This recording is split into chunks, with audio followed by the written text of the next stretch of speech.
নমস্কার বন্ধুরা, মনি রেমেডিসে আপনাদের সবাইকে জানাই স্বাগত। আমাদের মনে প্রায়ই একটা প্রশ্ন জাগে, মা বাবার করা কোনো ভুল বা পাপের শাস্তি কি নিরপরাধ সন্তানকে পেতে হয়? অনেক সময় আমরা দেখি কোনো সৎ বা ভালো মা বাবার সন্তানও জীবনে ভীষণ কষ্ট পাচ্ছে। তখন আমরা বলি, নিশ্চয়ই পূর্বপুরুষের কোনো পাপের ফল। কিন্তু পরম পুরুষ শ্রী শ্রী রামকৃষ্ণ পরমহংসদেব এই বিষয়ে কি বলে গেছেন? সনাতন ধর্মের কর্মফল তত্ত্ব আর ঠাকুরের অমৃতবাণী এই সত্যকে কিভাবে ব্যাখ্যা করে জীবনের এই মস্ত বড় রহস্যের পর্দা উন্মোচন করা, পুরোটা শুনলে আপনার মনের সব দ্বিধা কেটে যাবে। তাহলে বাবা মায়ের পাপের ফল কি সন্তানের উপর পড়ে? এর সোজা উত্তর হলো না, সরাসরি পড়ে না।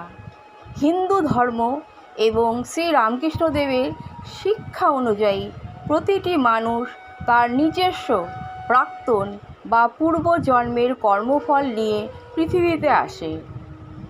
ঠাকুর কথামৃততে খুব সুন্দর করে বুঝিয়ে গেছেন, একটা জমিতে যেমন বীজ বোনা হবে, গাছটাও তেমনিই হবে।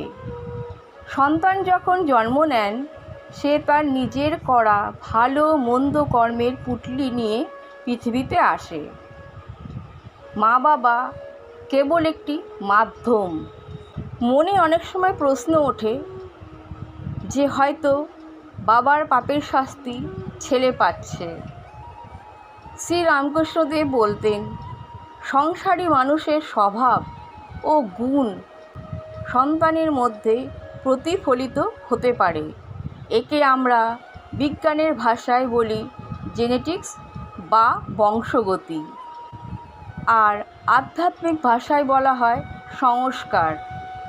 যদি কোনো বাবা মা সারা জীবন অসৎ উপায়ে টাকা রোজগার করেন বা মানুষের ক্ষতি করেন, তবে সেই বাড়ির পরিবেশটা কুলসিত হয়ে যায়। এই অশান্ত ও নেতিবাচক পরিবেশে বেড়ে ওঠার কারণে সন্তানের মন ও বুদ্ধির উপর তার একটা প্রভাব ফেলে। শ্রী রামকৃষ্ণদেব বলতেন, যেমন আম তেমনি আঁটি, অর্থাৎ মা বাবার চিন্তাভাবনা যদি নিচু স্তরের হয়, তবে সন্তানের মানসিকতাও অনেক সময় তেমনি তৈরি হয়। তাই মা ও বাবার পাপের ফল বা শাস্তি ঈশ্বর সন্তানকে দেন না, কিন্তু মা বাবার নেতিবাচক জীবনযাত্রার প্রভাব ও ছায়া সন্তানের উপর এসে পড়তেই পারে। কিন্তু ঠাকুর এখানেই থেমে যাননি। তিনি আমাদের আশার বাণী শুনিয়েছেন। তিনি বলেছেন, পূর্বপুরুষের সংস্কার বা মা বাবার নেতিবাচক প্রভাব যতই থাকুক না কেন, তাকে কেটে ফেলার একটা ব্রহ্মাস্ত্র আছে। কি সেই ব্রহ্মাস্ত্র? ঠাকুর বলতেন, ঈশ্বরের নাম।